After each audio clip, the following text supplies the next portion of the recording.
Hey everybody, welcome back to the City Rev Life podcast. Thank you for joining us as we continue our series on marriage. If you watched or listened to the last one, you would have seen that we were talking a little bit about 1 Corinthians 13 and really emphasizing about how love is a choice, something that we choose to do. We choose to love the person that we have committed to. And now we want to spend a little bit more time walking through that passage and really seeing how the Bible describes love and what love looks like. And so why don't you jump in there, Pastor Robey, and tell us what's going on in 1 Corinthians 13. Yeah, we have a lot of question marks about love, and we talked about how our culture talks about how love is so important, and it's the main thing that we need. And it's just the problem is we don't know what love is. And so what's great about 1 Corinthians 13 is we can go to what Paul wrote here or what God spoke through Paul, and we can ask 1 Corinthians 13, and we can say, I want to know what love is, and I want you to show me. Yes. I want to know what love Yes. There we go. If you're just joining us, can I just have a fist bump for that? Like we got sheep. go. That was just well done. MVP of the love podcast so far. MVP. So we have a commitment from Angelica Barros that she's going to sing every time we give her it just enters my brain. I just can't. I know. And we do want to know what love is. We and do. We want the Bible to show us. We want the Bible to show us. We want to know. Okay. Anyway, sorry I got us off track. I just want to make sure Angelica was still committed. Okay. So we talked about the centrality of love, but we do actually need to define it. And we just said in our last episode, let's just commit to loving our spouse, and let's just commit because it never ends. It's that important. That's fine, but what does that mean? So let's dig in. And it gives this long list of attributes in 1 Corinthians 13, 4 through 8. I might just suggest consider memorizing 1 Corinthians 13, 1 through 8, or maybe 4 through 8. It's just one of those practices that we sometimes forget, but just work the Bible down into your soul. I mean, this is the Word of God. Just especially if you're feeling really challenged right now and you're like, yes, I want to breathe fresh life into my marriage. Consider memorizing it, because you'll just never know when you're walking through your day and you're having a conversation with your spouse, and all of a sudden, boop, into your brain, you get this verse: love is patient and it's kind. Yes. And then many other ones. And that's the ones we're going to look at. So just on the side there, consider memorizing this passage. It'd be well worth it. You never know where you can find truth in this world, but there's a lot out there, a lot of information out there, but there's one pure source of truth that we can drink deeply from and guzzle it down. It's the Word of God, and consider memorizing. A great passage to memorize. Yeah. Anyway, it's helpful for us too, as we that's what we want to be, right? Or like all of us. So I want to be a loving husband, right? And then what does that look like? How do I know if I'm a loving husband? That might be helpful, right? Like, have I been patient? Have I been kind, right? Like, these are sort of the qualities that I'm looking for living out in my marriage. I like that. Yep. Just if you listen to this list, we just go back to what Jesus said, do to others as you would want them to do for you. Yeah. Just this list. Wouldn't you want someone to be patient and kind and not envious, boastful, arrogant, rude, insisting on their own way, irritable, resentful? Wouldn't you want someone to be that in your life? How amazing would that be to be married to someone with these attributes, and yet you can't control anyone else, but you could become this person. Yeah. You could become this gift to your spouse. And so consider meditating on it, memorizing it, and letting the Holy Spirit just work it down into the fibers of your soul. If I became that gift to my wife, I would want to tell her about it, though. But it says that love does not boast.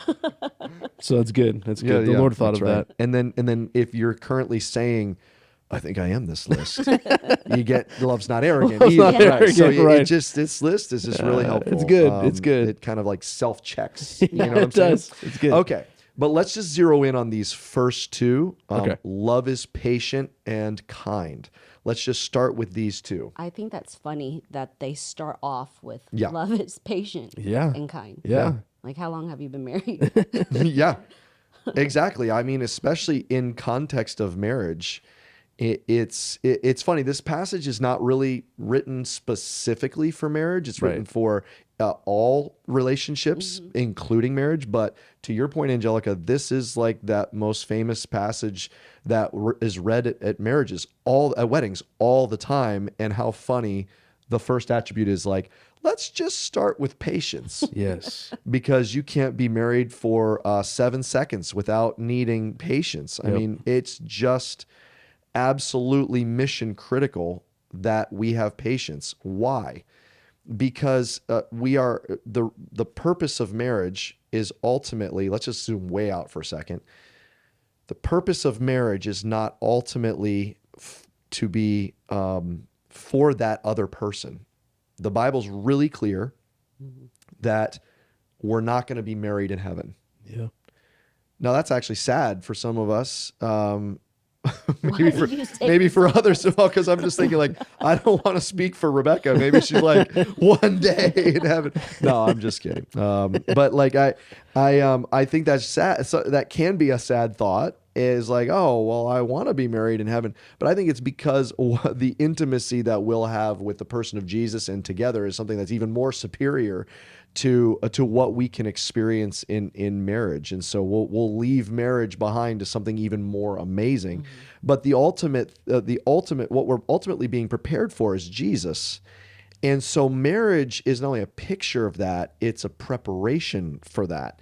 Like, God is working something in us through our marriage that is preparing us for Jesus. And so if we see marriage as the ultimate end, then again, we're set up for kind of a false expectation. In a similar way, if you think love is just simply emotions, then when all of a sudden you don't have those emotions, you think, oh no, something's really gone very, very wrong. No, love is something so much more sophisticated, richer, deeper, more powerful, more stable than just something as thin and fickle as emotions.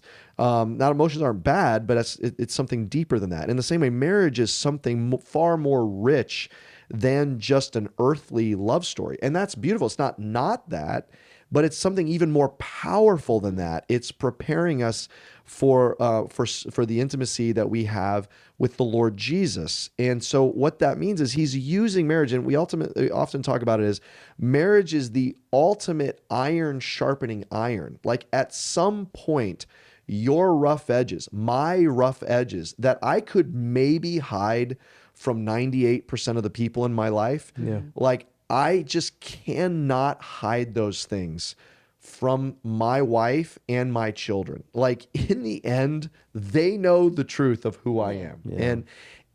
And so because of that vision for marriage and that purpose for marriage, patience is just really a part of the equation. Yeah. It's got to be, I've got to be committed to being strong with patience, because I'm going to be journeying with someone, and someone's going to be journeying me. My wife is journeying with me and I'm journeying with her.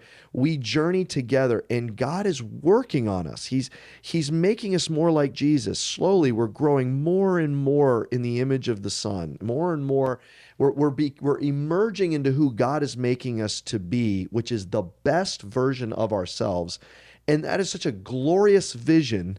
But it's just going to take patience from the people around us, and no one more than our spouses. Yeah. And I think by definition, right, this process of refinement that God is taking us on, right, in all ways, but especially in our marriages, the process of refinement is the time span for that is our lifetime. Like, it is, he's using our whole lives to prepare us and refine us and prepare us ultimately for glory. And so it helps sometimes to think of, not only am I a work in progress, but I'm a long-term work in progress. You know what I mean? Yeah. And so is my spouse, right? And so patience is required. We need it. We need it.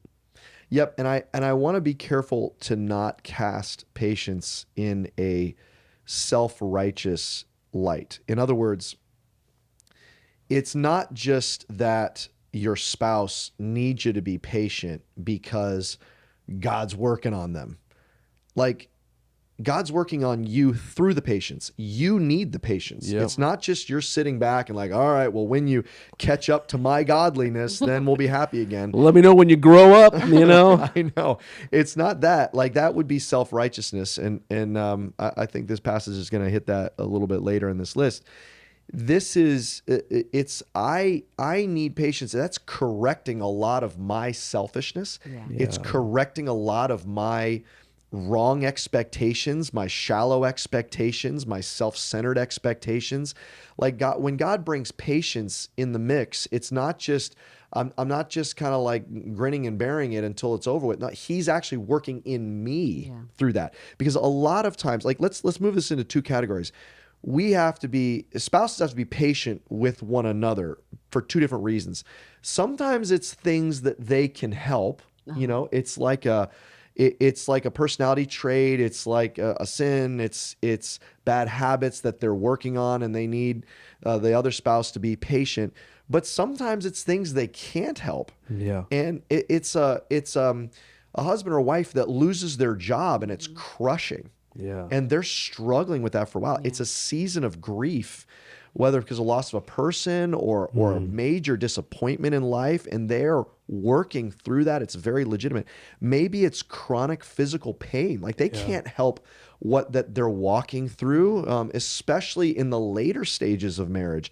They can't, you know, as our bodies get older, there's things that we just can't help that happen. And that's requiring patience. And it's not just in that long-term caretaker role, because that spouse is the main caretaker role. Let's not approach that with self-righteousness. God is working in that spouse that is dealing with that chronic pain, or dealing with that emotional pain and grief, or even that dealing with that past trauma that is now later in life is surfacing, and they're dealing with it. Yeah. Like, know that God is not. Let me say it differently.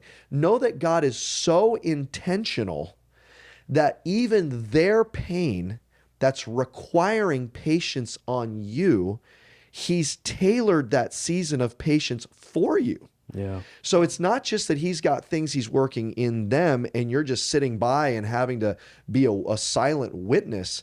Like, God's way more intentional that he's working in you through the patience he's requiring of you. And that is helpful. It's humbling to think like, oh, wow. Otherwise, I'm just self-righteous. And I'm just like, well, you don't know what I have to deal with because you're walking through this emotional, mental, or physical pain. You don't know what I have to deal with. It's humbling and saying, okay, wow, Lord, yes, this is hard. And man, that needs empathy. Like, that needs a space where there can be empathy for being that caregiver. But man, there's a purpose for that patience. Yeah. And he's working on something in that, the caregiver that's patiently walked. There are things he's refining in them to make that side of it more in the image of Jesus as well.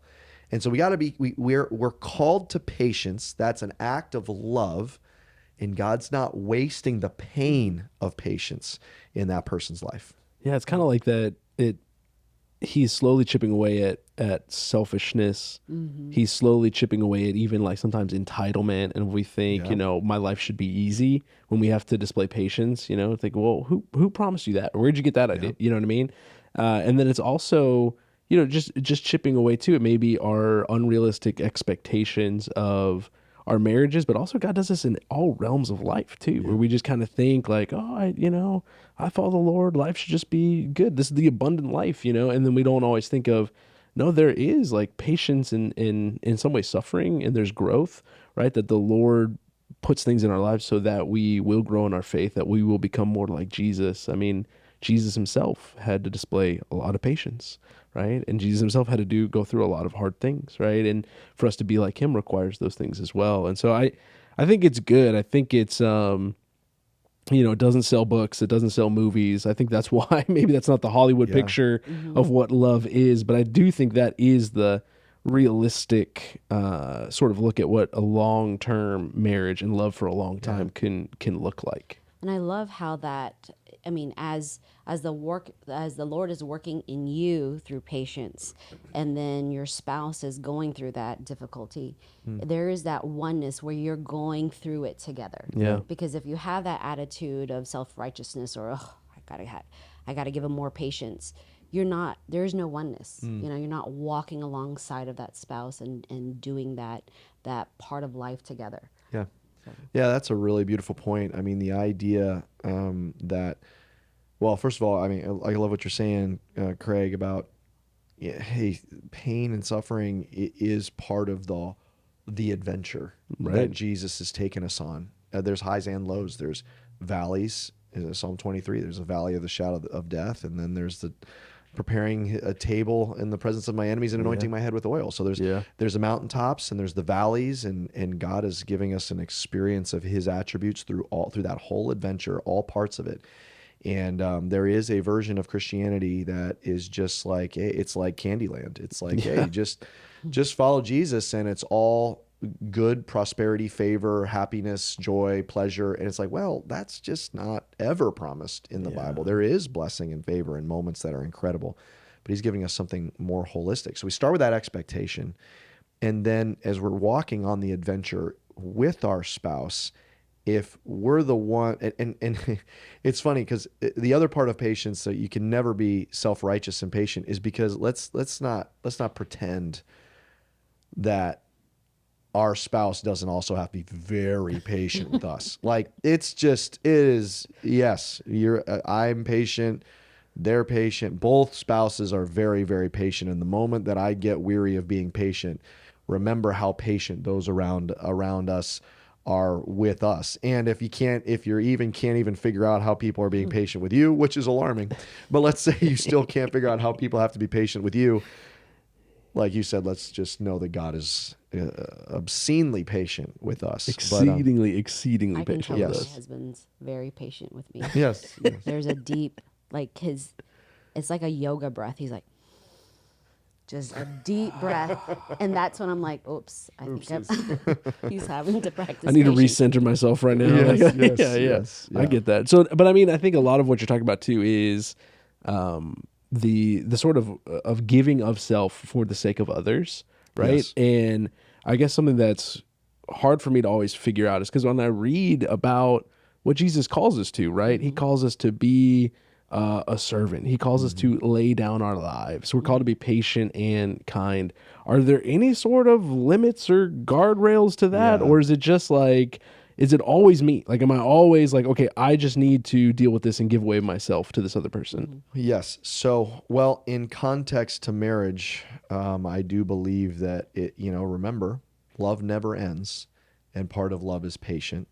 And like you said, Angelica, when we understand, like if God is walking, let's say it's a husband and wife, and the husband loses his job, and there's a lot of identity wrapped in his job or his capacity to provide, and he's walking through, and he goes into depression. He's not there. He's not himself. He's not fun. The romance, the physical intimacy maybe is just not there in that season, and it's just stretching on. And at some point, the wife is trying to was very empathetic and sympathetic, but at some point, it's just wearing, and at some point she's just like, oh gosh, like I can't, like he's just got to snap out of it, and it's hard. It is hard. I love your point, Angelica, of I think what's redemptive in those moments to press on and continue to be patient is to understand it's not just that, well, God's doing something in his life. God is going to work something in that wife's life through the patience as well. Yeah. The challenge is when we talked about the things they cannot help. What about the things they can help? What about those personality traits that are hurtful? Like, what about those tendencies and habits that are sinful? What about, how do we handle those, and what does patience look like? I think let's not say patience always looks the exact same. Yeah. Because patience is not the same as enablement. Okay. If someone has an addiction, let's say it's an alcohol addiction or a drug addiction, patience doesn't mean not taking drastic steps. Sometimes I'm patient with them, but I have to have tough love and say, I'm not going to continue to enable this person. If the person has a gambling addiction and it's causing the family's financial well-being, That doesn't mean that that spouse doesn't take dramatic steps to protect the finances from the other spouse squandering it. Like sometimes there are dramatic steps, but they are still patient as that they're patient towards that person as they're finding help, and they're going to have ups and downs and relapses, and they still have patience. They're not like turning their back on the person even though they've had to take dramatic steps on them. There may be even abusive behaviors. And listen, if there's ever, let me just be super clear. If ever your safety or the safety of your children is at risk, I'm talking about let's start with just the physical safety. If there's physical or sexual abuse, get out of there and get safe. Let me just be super clear. Patience does not mean staying in a harmful place. Yeah. Patience may look like getting a lot of distance while they get help, but there needs to be some very dramatic steps. Let's just hope that those are some extreme situations there.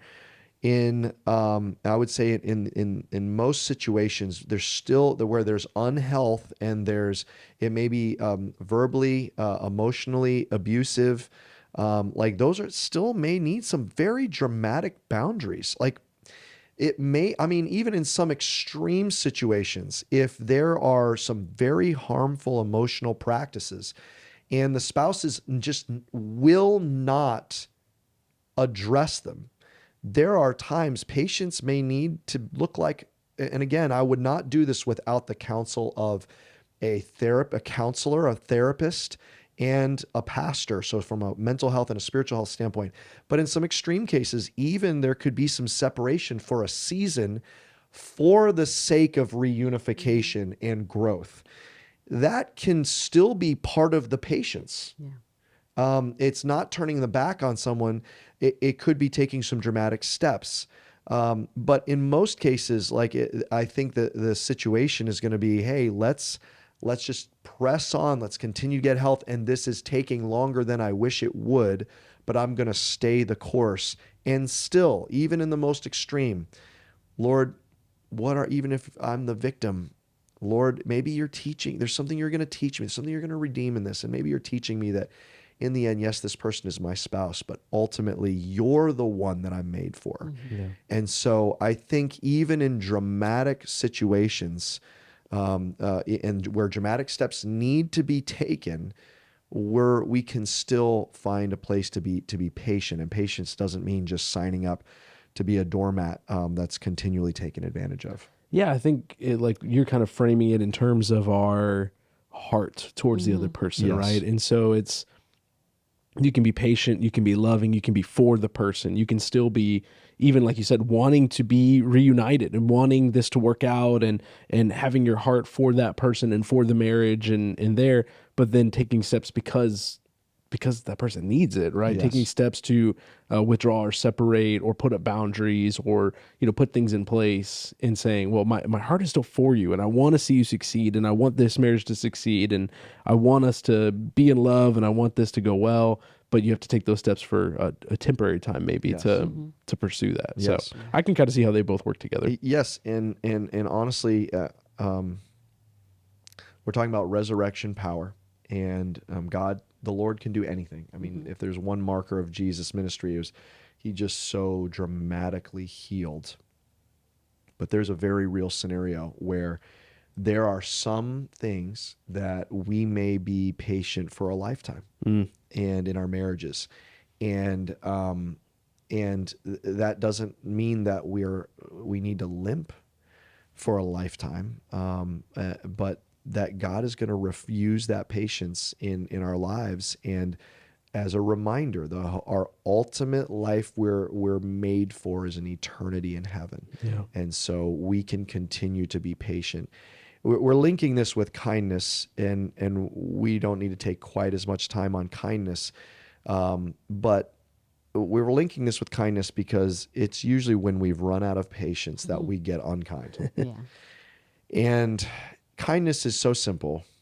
We teach children to be kind. In fact, when I think about kindness, sometimes just the simplicity of how we look at each other and how we talk to each other and how we serve one another. You know, so often as parents, we look at our kids and we're like, hey, just be kind to one another. Like, just don't bite your sister. Like just don't bite her. yes, don't whack your sibling with that toy. Like, it's not rocket science, you know. Don't ignore your sister's trying to talk to you. Don't ignore them. You know, it's like just sometimes some basic kindness. And, you know, we can say that to our kids, but sometimes we can just forget to be kind to our spouse. Yes. Just hey, good morning. How are you? I love you. A kind talk, not being frosty, not ignoring, just sending a nice text in the middle of the day. Hey, I'm thinking about you. I'm really glad we're married. I mean, sometimes it's not like all that complex. A little kindness just can go a long way. Just a little warmth, just a little friendly physical touch, you know, sometimes just a little care, a nice compliment, a nice word. You know, sometimes in marriage, it's like when we're dating and newly married in the honeymoon stage, it's just profuse with all these compliments and all this stuff. And it's hyper romantic. It's an amazing. And you just fast forward a year or two of marriage, and then it's like all gone. And it's like, you know, hey, like just a little bit of kindness sometimes of just, hey, you look nice in that outfit. You know, hey, I'm proud of you for exercising. Like, that's good for you. Hey, I know you're really trying. Hey, I just appreciate that. You know, you take the trash out every time. You know, it's like just some basic kindness where, like, those little things in our marriages that only we see, like no one else, there's some things that we do that no one else could ever celebrate. If my spouse doesn't celebrate, it will go uncelebrated forever. Like, hey, you always do the grocery shopping, and I bet that's a pain. Thank you. Like, that didn't cost me very much, but you know what? That goes a long way. Just, man, honestly, if we just distill this entire list down to kindness and we just let our church loose to be kind in our marriages, that might do a whole heck of a lot. And just one thing patience you got to fight for.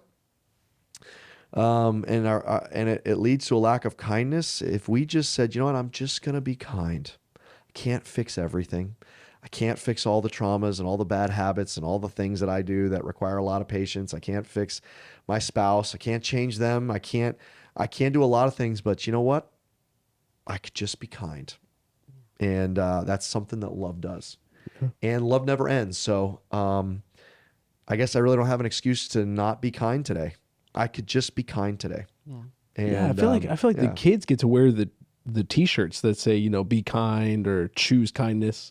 But we don't see a lot of adult T-shirts with "Be kind" or "Choose kindness." Maybe we need them. Maybe that's something we should do. A message to us as along with our kids. Kids are actually wearing it for us to read. For us to read it and see it. I think for the adults, it would be like, be patient instead of be kind. Yeah, because that patience wears down our kindness. And so really, we're talking about love. Love never ends. And I'm very, very grateful to the Lord that as He anointed this passage to be written. I mean, this is from God.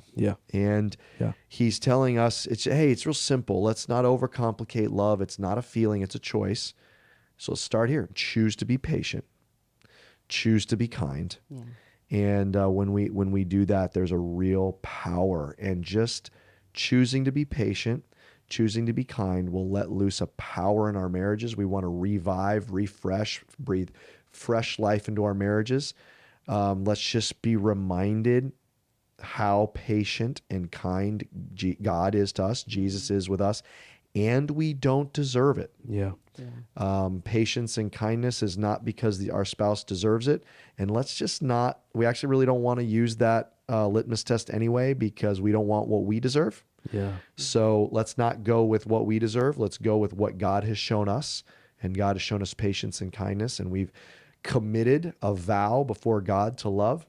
So let's show love to our spouse. And today, let's rejuvenate our patience, and let's just choose to show some just simple kindness. I like that. So be patient and kind. Show kindness to your spouse. And we hope this to be a blessing to you and to your marriage. And so stay tuned with us as we walk through 1 Corinthians 13 and we explore this passage further. And join us next time on the City Rev Life podcast. Thank you so much for listening to the City Rev Life podcast. Feel free to subscribe and leave a rate and review. We love it when you share it with your friends on social media, so don't forget to tag us at cityrev.church. If you're interested in more resources, download our City Rev Church app and follow us on social media. Have a great day.